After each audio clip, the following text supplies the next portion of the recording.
Dr. Tata, thank you for taking the time to be here.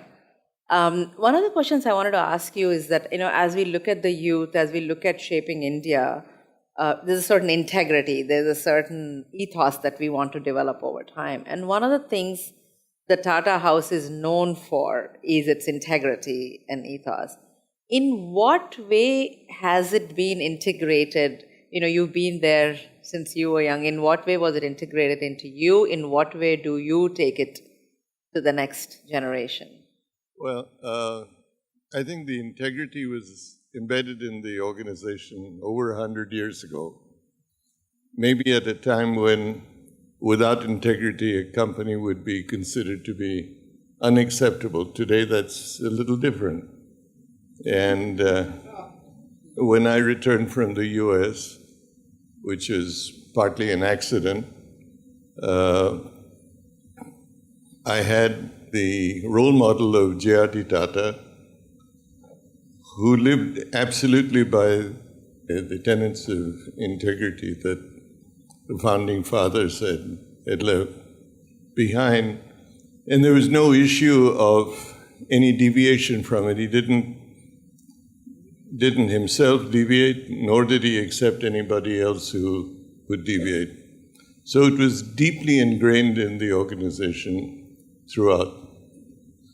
All I did when I took over was protect it, because I felt it needed vigorously to be protected, because that is what made us different. You just said something, you came back accidentally. What did you mean by that? When I finished college, the only thing I looked forward to was going where it was warm and not cold. And that wasn't the accident. I worked in Los Angeles for a period of time. Very happy there, doing very well monetarily. My grandmother fell ill and asked for me, and I returned and never went back to the US. So that was the accident. Okay. You were just saying that, that was the norm at that time. It may not be so today. So when you look at the young people, the possibility that there is for India, what is your feeling when you look at young companies?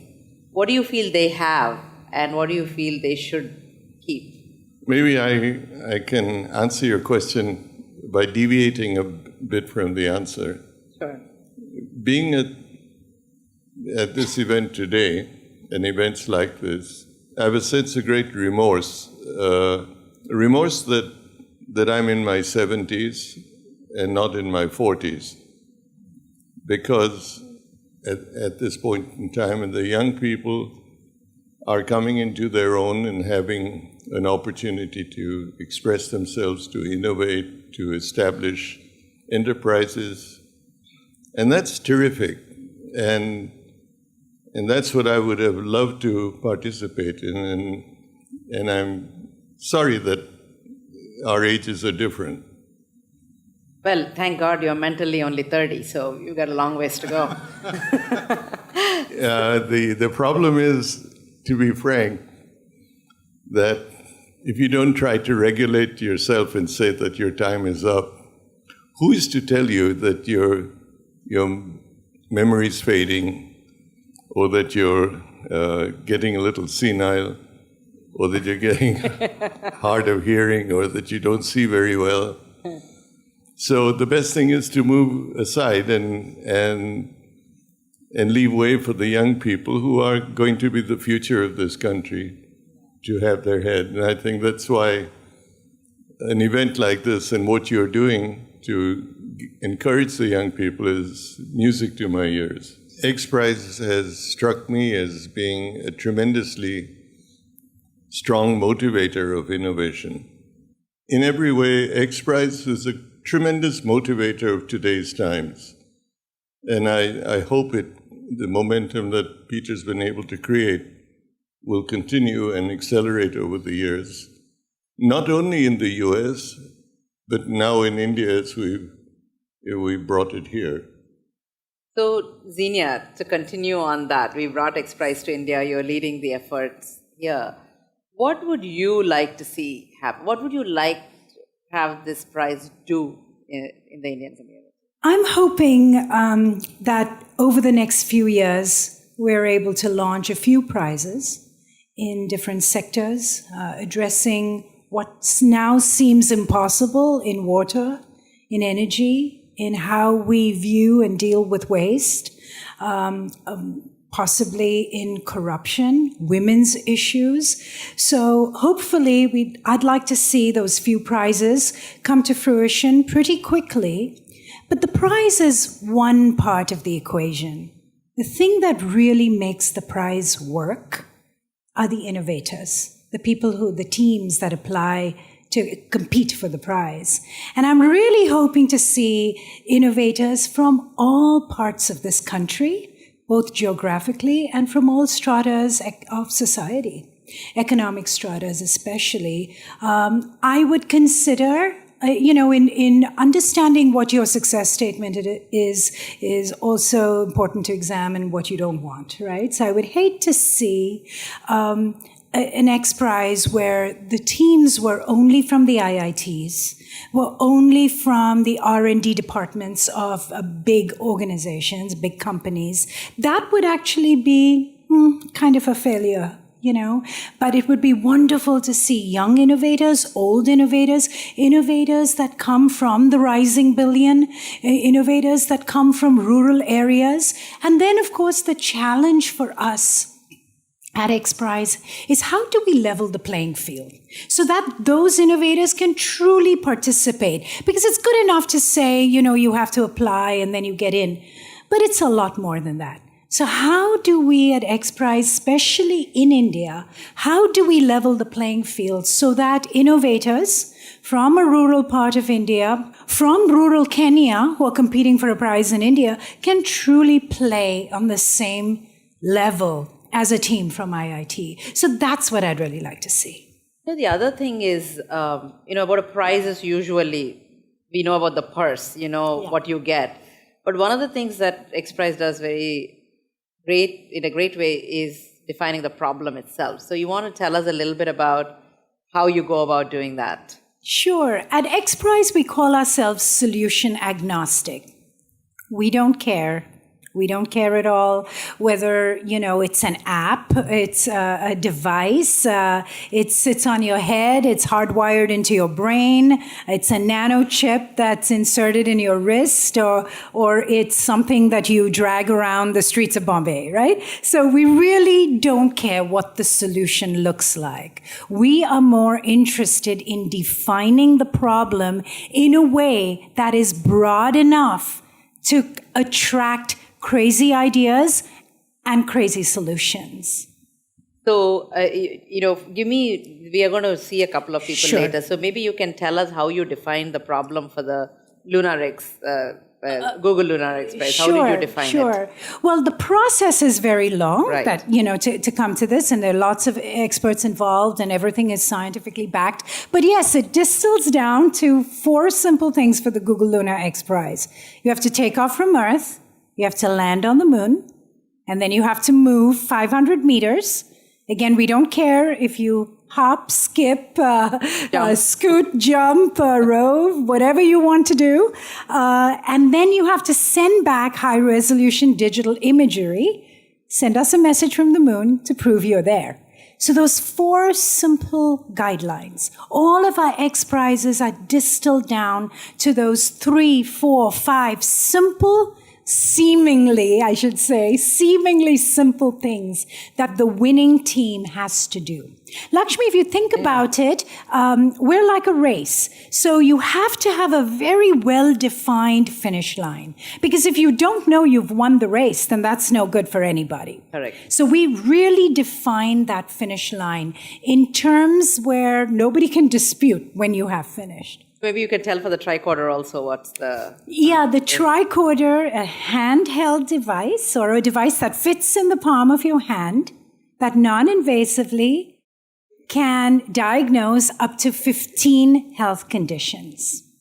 Okay. Yes. So I would like to ask both of you the last question of, we have, numbers, give or take, over 600 million people under the age of 35 in India alone. And if you look at the world, there's a lot of young people.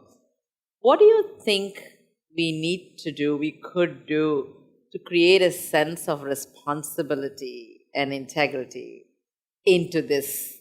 In what way do you think we can also teach is not the right word, imbibe values and not just results, which is what XPRIZE journey is all about. It's about the journey, it's not about the results.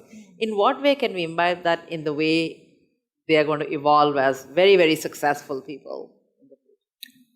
I think we need a whole new breed of superheroes. And forums like Inc. bring those to the forum.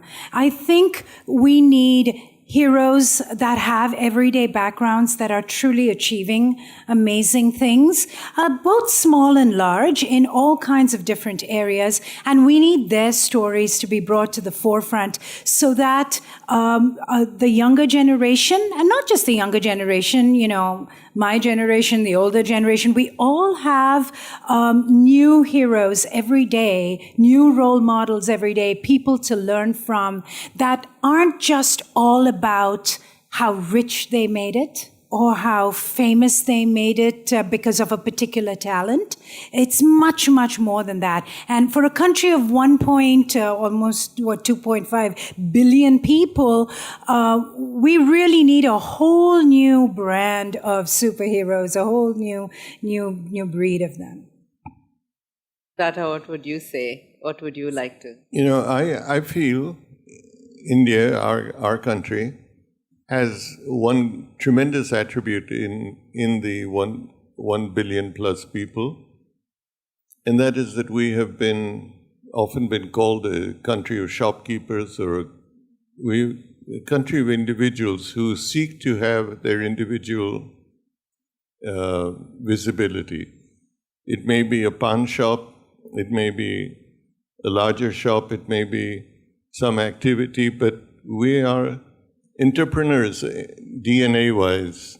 We, as a country, we have ideas. What we don't have adequately is we don't have the opportunity to express ourselves. We don't have an infrastructure that helps finance us.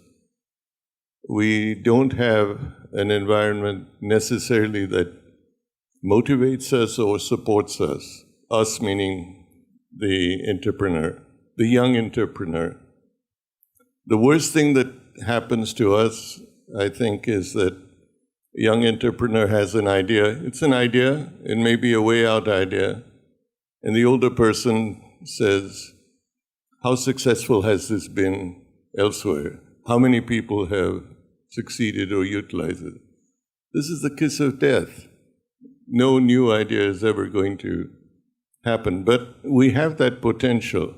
And I think if we have the motivators, the supporters, the equivalent of a venture capital community, then India is going to really go exponentially into this new era.